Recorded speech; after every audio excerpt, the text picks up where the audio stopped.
மக்களுக்கு நல்லது பண்றதுக்கு அரசியலுக்கு வாங்கடா, கொள்ளை அடிக்கிறது கொலை பண்றதுக்கு மாடா அரசியலுக்கு. நேற்று சிவி சண்முகம் குழந்தை பையன் மேலே சத்தியம்ன்றாரு. வாங்க என் புள்ளைய கொண்டாந்து நிறுத்துறேன், உன் புள்ளைய கொண்டாந்து விட்டா என் புள்ளை மேல தலை மேல சத்தியம் அடிச்சு சொல்றேன். நீங்கள் சொன்னது என்ன? இவன் அதிமுக சம்பந்தமே இல்லை, இவனை எப்படி பேச விடுவான்? நான் தான் அதிமுக. அந்த ஆளை உட்கார சொல்லு. ரகலை பண்ணீங்களே, இது கூட இந்த வேலுமணி ரகலை பண்ணுறாருல. ஆனால் விஜயனுடைய ஆட்சியில் உள்ள மந்திரியா போடணும்னு ஆசைப்படாது. ஏன்னா அவன் சொல்ற அந்த ஆள் சொன்னது உண்மையிடும், எடப்பாடி பழனிசாமி சொன்னது உண்மையிடும், அப்போ நீங்கள் சொன்னது தவறிடும். ஸோ இப்போ உங்களுக்கு அது வேலை இல்லை, கட்சியை வளர்க்கணும். இப்போ நீங்கள் மறுபடியும் பொதுக்குழு கூட்டணும், அங்கே வந்து எடப்பாடி பழனிசாமி தூக்கி வெளியில் எறியணும். அதே பாட்டிலில் எடப்பாடி பழனிசாமி வந்தால் பாட்டிலில் வீசி அடிக்க சொல்லணும், அதே மாதிரி அசிங்கப்படுத்தணும். அதை நாங்கள் பார்க்கணும். ஒரு தோல்வியை நீங்கள் சந்திக்கலாம், 2 தோல்வியை சந்திக்கலாம், 3 தோல்வியை சந்திக்கலாம், 11 தோல்வியை தொடர்ந்து சந்தித்து நாடாளுமன்றத்தில் 2 டைமும் தோற்று ஒரு இடம்தான் போன நாடாளுமன்றத்தில் ஜெயிக்க முடிஞ்சது தேனி. ஆட்சி அதிகாரம் போச்சு, உள்ளாட்சி தேர்தலில் எல்லாம் போச்சு.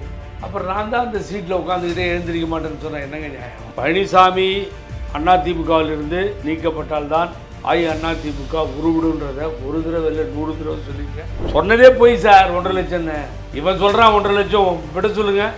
வெப்சைட்டில் 1.5 லட்சம் பேர் அட்ரஸோட திமுகவில் இருக்குது, இந்த கட்சியில் இல்லை. கையெழுத்து அவர் கையெழுத்து இல்லைங்கிறாரு யார்? தினகரன். ஆமாம், அப்புறம் ஏன் போனேன் நீ? அவர் கையெழுத்து இல்லாத எடுத்துட்டு இதனை போய் கொடுத்த லெட்டரை கவர்னர்கிட்ட அவர் கையெழுத்து இல்லைன்னா நீயே எடுத்துகிட்டு போகிற. காணுன்னு வேற போய் சொல்கிற. இல்லைன்ட்டார். இப்போ போய் ஆதரவாக ஓட்டே போட்டார், போடாடே அப்படின்னு. என்ன பண்ணுவாங்க? 10 பைசா காசு கொடுக்காம 108 இடத்துல ஜெயிச்ச வரலாறு விஜய் சாருமா இல்லையா? அதில் கட்சிக்காரர் கூட காசு கொடுக்குறீங்க, பூத்துக்கு காசு கொடுங்க. யார் வேட்பாளர் தெரியாது. ஆனால் நேரம் ஆக முடியல. 234 தொகுதியும் போக முடியாத நிலைமையில் விஜய் தான் வேட்பாளர், விஜய் தான் சின்னன்னு சொல்லிட்டு போயிட்டார். காலில் விழுந்து சசிகலா காலில் விழுந்தால் தான் முதலமைச்சர் ஆனான்னு வேலுமணி சொல்கிறாரு. கரெக்டு, ரெண்டுமே நியாயமான ஒன்று தான். அதுக்கு பின்னாடி பண்ருட்டியாரை நீக்கிறீங்க, சசிகலாவை நீக்கிறீங்க, ஓபிஎஸ் நீக்கிறீங்க, அம்மாவுக்கு பிணை கொடுத்து 11 வருஷம் கேஸுக்கு போராடி என்ன நீக்கிறீங்க. என்கிட்ட எவ்வளோ பேர் லிஸ்ட் இருக்குது தெரியல, 100 தாண்டும். ஆனால் ஐயோ என்னையே இப்படி ஓவராலாக எடுத்துக்கிட்டு இருக்க, உன் தலைமை வேணா நீ அன்னைக்கே சொல்லலை. எத்தனை வழக்கு இந்த கேசி பழனிசாமி அது இது ஏகப்பட்ட வழக்குகளை போட்டு கோர்ட்டில் போய் நின்று இப்போ காலம் பதிச்சிருச்சு. முற்பகல் செய்ய பிற்பகல் தாமே விளையும். பொதுக்குழுவை கூட்டுங்கள், இந்த துரோகியை தூக்கி எறியுங்கள், அதை என் கண்ணால் பார்க்க வேண்டும், அன்றுதான் நிம்மதியாக தூங்குவேன்.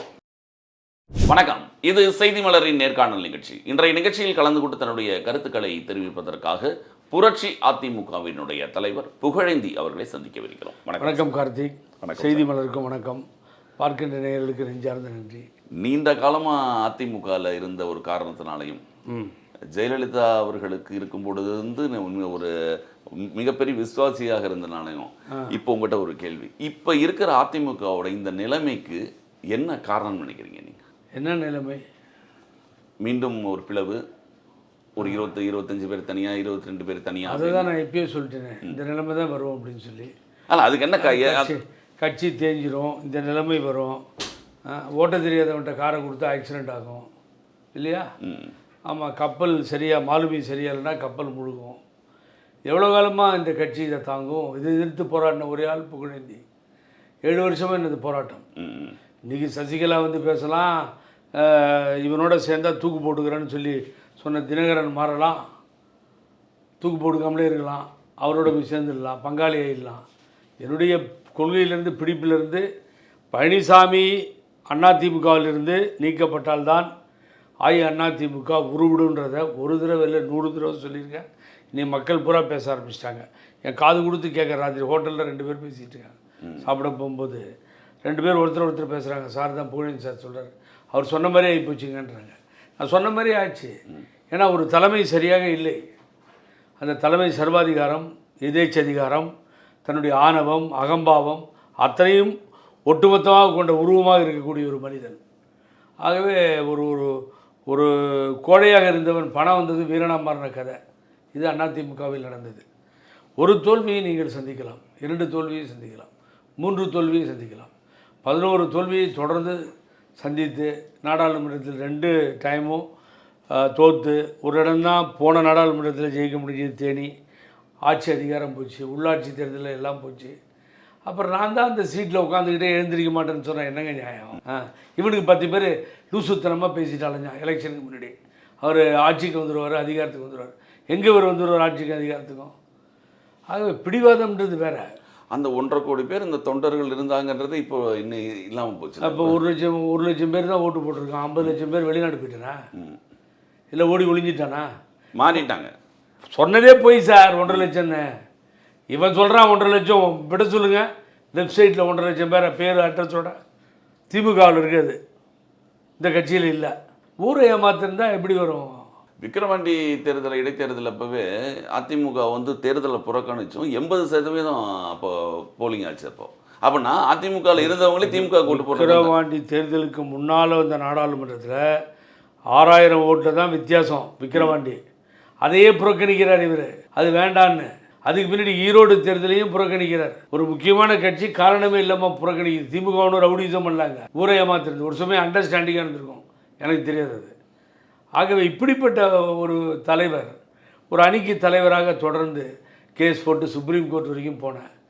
ஒரு தம்பி சூரியமூர்த்தின்னு போச்சு. எத்தனை வழக்குகள், இந்த கேசி பழனிசாமி, அது இது ஏகப்பட்ட வழக்குகளை போட்டு கோர்ட்டில் போய் நின்று இப்போ காலம் பதில் சொல்லிடுச்சு. முற்பகல் செய்ய பிற்பகல் தாமே விளையும்னு என்ன பண்ணாரு? அந்த காட்சிகள் எல்லாமே ஓபிஎஸ் நீக்கும் போது இந்த காட்சிகள் எல்லாமே இப்போ வருது. அதே மாதிரி ஓபிஎஸ்ன்னு ஒருத்தர் பேச எழுதிச்சார். அன்றைய சபாநாயகர் அப்பாவு முன்னாள் முதலமைச்சர் ஓபிஎஸ்ஸை பேசுங்கன்னு சொல்கிறாரு. டாய் இவன் அதிமுக சம்மந்தமே இல்லை, இவனை எப்படி பேச விடுவோம், நான் தான் அதிமுக, அந்த ஆளை உட்கார சொல்லு. ரகலை பண்ணிங்களே. இது கூட இந்த வேலுமணி ரகலை பண்ணுறாருல, சிவி சண்முகம். என்ன என்னுடைய நண்பர், மென்மையானவர், பழகுவதற்கு இனிமையானவர், நீண்டகால நண்பர், இன்றைக்கி உட்காந்துருக்கார் சபாநாயகர் ஆசனத்தில். ரொம்ப மகிழ்ச்சியாக இருக்குது. அவர் அழகாக சொல்லிட்டாரு, வேலுமணி ஏதோ கை தூக்குனீங்க, நீங்களும் பேசுங்கன்னு. காலம் எப்படி பதில் சொல்லுது? எவ்வளவு கஷ்டம். நான் தான் அனுமதிக்கணும், நீங்கள் பேசுங்க, அனுமதிக்க வேண்டியது நான். நீங்கள் சபாநாயகர் டிஸ்கஷன் பவர், அது அவருக்கு உரிமை உண்டு, யாரை வேணாலும் பேச சொல்லலாம். அது தெரியாமலே கத்துறான் லவா லவான்னு. ஆகவே நீங்கள் வந்து இப்போ ரெண்டும் அடிச்சுக்க ஆரம்பிச்சிச்சு. இது நீங்கள் சட்டமன்றத்தில் பார்த்தது. அப்புறம் 2 விப்பை தேர்ந்தெடுத்தாச்சு. அப்போ வேலுமணி கம்பெனி அண்டு சண்முகத்திட்ட அதிகமாகவே இருக்காங்க எண்ணிக்கை. இங்கே வந்து கம்மியாக இருக்காங்க. யார்? எடப்பாடி பழனிசாமிகிட்ட. நான் என்ன சொல்கிறேன், ஒரு நாள் கட்சி அழிஞ்சு போச்சுன்னு உனக்கே தெரியும். அது நியாயமோ தவறோ, நான் அதை வந்து இப்போ எடுத்துன்னு வரவே இல்லை. எல்லாத்தையும் மறப்போம் மன்னிப்போம்னு. இல்லைப்பா, என்னால் தோல்வி தொடர்கிறது, நான் தயவுசெஞ்சு ராஜினாமா கொடுத்துட்டு வெளியே போய்ட்றேன். எதிர்கட்சி தலைவராக என்னை வச்சுக்கிறதுலாம் வச்சுக்கோங்க, இல்லை வேண்டானா அதுவும் நீங்கள் முடிவு பண்ணிவிடுவோங்க. யாராவது ஒருத்தர் வந்து நீங்களே நடத்திட்டு போங்கன்னு. ஏன் சார் இருந்தாலும் சொல்ல மாட்டேன்றாரு சார்? அவர் தான் சிஎம்முக்கே ட்ரை பண்ணியிருக்காரு. திருட்டு வேலை. அதாவது யார் காலையாவது விட முடியுமான்னு பார்த்தாரு. அப்போ சசிகலா கிடைச்சாங்க, இவர் தவழ்ந்து போய் விடுறதுக்கு நல்லா இருந்துச்சு. அப்புறம் தினகரன்ட்ட மறுபடியும் விடுறது, அப்புறம் இது பண்ணுறது, அவர் இவருக்கு பங்காளி ஆகிடுவார், மச்சான் ஆகிடுவார்லாம் ஆச்சு. இப்போ காலில் விடுறதுக்கு ஒரு ஆள் கிடைக்கலையே, ஸ்டாலின் கால். அது எங்கேயாவது பஞ்சாயத்து நடந்துருக்கும் யார் மூலியமாவது, நேராக போய் காலில் விட முடியாது. அவங்களுக்கு ஒரே ஒரு எக்ஸாம்பிள் சொல்லட்டுமா? அவர் முயற்சி பண்ணாருன்றதுக்கு அவரை மாட்டி விட்டது தினகரன் தான் மாட்டி விட்டார். அப்படியா? இவர் ஏதோ இந்திய நாட்டினுடைய குடியரசுத் தலைவர் மாதிரி ஜனாதிபதியை ராத்திரியில் போய் பார்க்குறாரு. நம்ம கவர்னரை திடீர்னு போய் சாயங்காலம் நைட்டில் பார்க்குறாரு. சாயங்காலம் ராத்திரி போனோம் 12 மணிக்கு அப்பாயின்மெண்ட். அந்த கவர்னருக்கு வேறு வேலை போடப்பில்லை. ஒரு வாரம் எல்லாரையும் பிடிச்சி சாவடிச்சிட்டு உட்காந்துட்டு 108 வேணும், 108 வேணும், 108 வேணும், இந்த 101 ஆம்புலன்ஸ் வேணும், அது மாதிரி 108, 111 வேணும்னு. ஐயோ, அந்த ஆளை சரி கட்டுறதுக்குள்ளார புதுசாக மக்களால் தேர்ந்தெடுக்கப்பட்ட விஜய் பாடுபட்டார். அவர் சாயங்காலத்துக்கு மேலே பிரச்சாரமே போகலை. அது வரைக்கும் முடிச்சுட்டு போய்டுவார் வீட்டுக்கு, வீணாக ரசிச்சு பிரச்சனை இருக்குமேன்னு சொல்லி. அப்படிப்பட்ட ஒரு 3 தடவை அலைய விட்டானுங்க எங்கள் ஆளுநர் மாளிகைக்கு. இவருக்கு என்ன வேலைங்க? யாருக்கு? தினகரனுக்கு. அங்கே காமராஜ் லெட்டர் கொடுத்துட்டாரு, காணாமல் போயிட்டாருன்னு. எதுக்கு போய் காணாமல் போயிட்டாருன்னு சொன்னோடனே நான் ஃபோன் அடினேன் காமராஜ் நம்பருக்கு, லைவில் பார்த்துக்கிட்டு இருக்கேன் இவர் பேட்டியை. அடித்தா ரிங் ஆகுது காமராஜ் ஃபோன் 2ம்.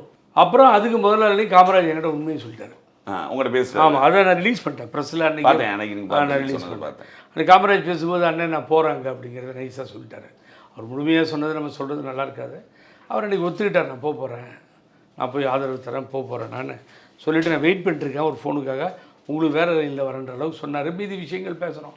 என்னுடைய அருமைக்குரிய நண்பர், ரொம்ப இப்போ சொன்ன பாருங்க நம்ம ஜேசிடி பிரபாகர், அது மாதிரி அவர் ஒரு நல்ல மனிதர். அந்த தொகுதியில் அவர் வெற்றி பெற்றார்னு சொன்ன ஒருத்தர், அது காரணம் அவருடைய பண்பாளர், மக்கள் ஏற்றுக்கொண்டார். அவர் தனிப்பட்ட செல்வாக்கு. அதில் ஒன்றும் சந்தேகம் கிடையாது. இந்த மூஞ்சை பற்றி இவர் முகத்தை அதிகமாக காமிச்சிருக்க மாட்டார் தினகரனை. காமிச்சிருந்தா ஜெயிக்க முடியாது. அதையும் அவரே கேட்டிங்கன்னா சொல்லுவார். அதனால் உஷாராக நைஸாக ஜெயிச்சு வந்துட்டார். ஸோ இதுதான் 2 காமராஜ் ஜெயிச்சிட்டாங்க. ஸோ தஞ்சாவூர் அப்போ அந்த லெட்டரில் எடப்பாடி பழனிசாமி முதல்வர் ஆக்குவதற்காக நான் ஆளுநரிடத்தில் இந்த கடிதத்தை சமர்ப்பிக்கிறேன். கையெழுத்தை அவர் கையெழுத்து இல்லைங்கிறாரு தினகரன். ஆமாம், அப்புறம் ஏன் போன நீ அவர் கையெழுத்தில் லெட்டர் எடுத்துகிட்டு இதனை போய் கொடுத்த லெட்டரை கவர்னர்கிட்ட அவர் கையெழுத்து இல்லைன்னா நீயே எடுத்துகிட்டு போகிற, காணுன்னு வேற போய் சொல்கிற இல்லைன்ட்டார். இப்போ போய் ஆதரவாக ஓட்டே போட்டார் போடாடே அப்படின்ட்டு என்ன பண்ணுவாங்க? ஸோ எப்படியாவது ஆட்சிக்கு வர வேண்டும், அதிகாரத்தை பெற வேண்டும், மக்கள் தீர்ப்புக்கு மதிப்பளிக்கக்கூடாது. மக்களாவது மயிராது போடாடே நான் எப்படியாவது சிஎம் ஆகணும் என்கிட்ட பணம் இருக்குன்னு நினச்சின்னா அடித்து ஆப்பு தானே 108 சீட்டு.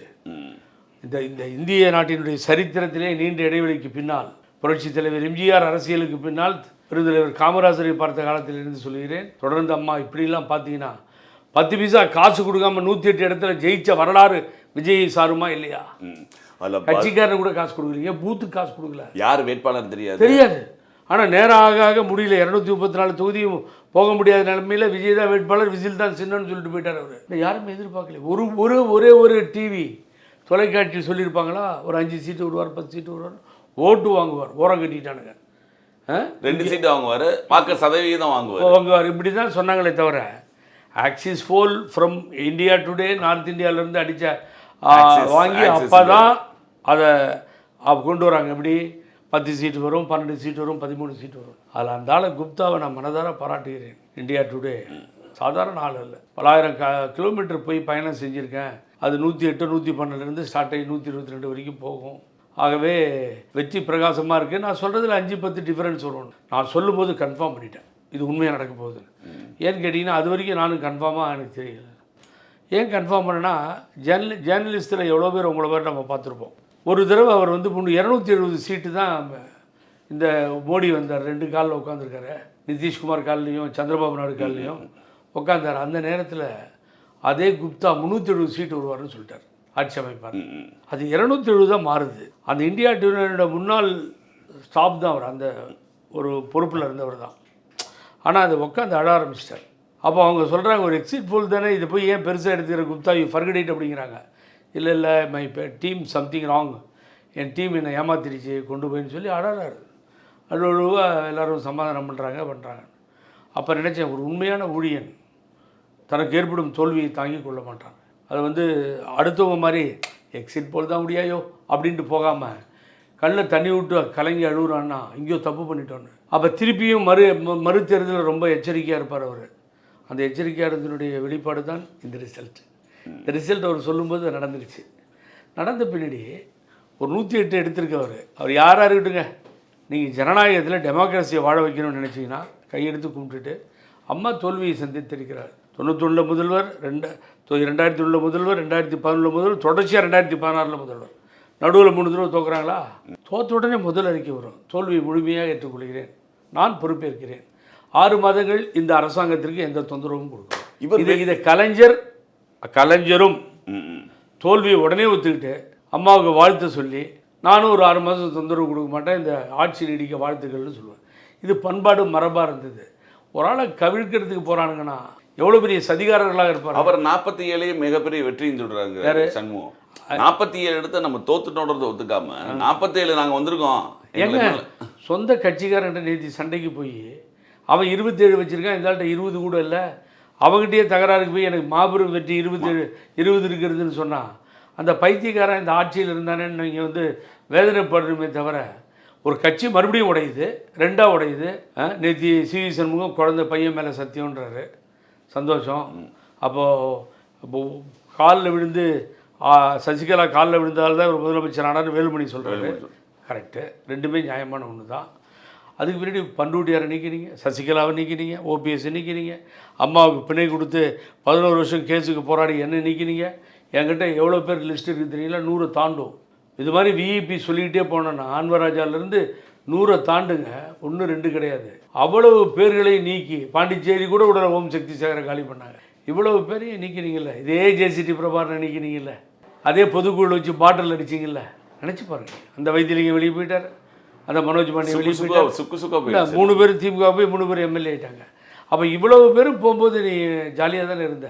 நீங்கள் கூட இருக்கவங்க அட்வைஸ் பண்ணனா யோ என்னையே இப்படி ஓவராலாக எடுத்துக்கிட்டு இருக்க, உன் தலைமை வேணாம், நீ அன்னைக்கே சொல்லலை.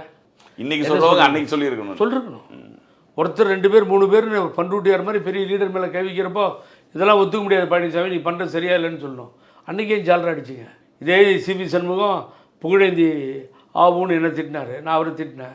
கோர்ட் நோட்டீஸ் வரைக்கும் போச்சு. இன்றைக்கி வேலுமணி எல்லாத்தையும் ஒன்றா சேர்க்கணும்னு சொல்கிறார், நான் வரவேற்கிறேன். I am not objecting, correct. அந்த முயற்சியில் நீங்கள் ஈடுபடுங்க.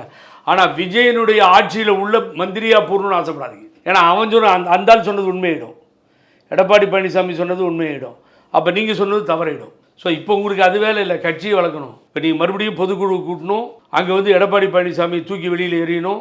அதே பாட்டிலில் எடப்பாடி பழனிசாமி வந்தால் பாட்டிலில் வீசி அடிக்க சொல்லணும், அதே மாதிரி அசிங்கப்படுத்தணும். அதை நாங்கள் பார்க்கணும். இதுதான் எங்கள் ஆசை. ஓபிஎஸ்க்கு என்ன நடந்தோ அது ஓபிஎஸ்க்கு என்ன நடந்தோ அதெல்லாம் நடக்கணும். ஓபிஎஸ் அண்ணா நகர்லேருந்து ஒரு ஏசி அந்த பக்கம் கூட்டு போய் அங்கே விட்டார். நடந்துச்சா இல்லையா? எத்தனை சுப்ரீம் கோர்ட் வரைக்கும் போயிருக்கேன் சார். எத்தனை லட்சம் கோடி செலவு பண்ணியிருப்போம். கூட்டு காம்ப்ரமைஸ் பேசியிருந்தீங்கன்னாவே நீங்கள் நல்லவர்களாக இருந்துட்டு தான் முடிஞ்சிருக்குமே.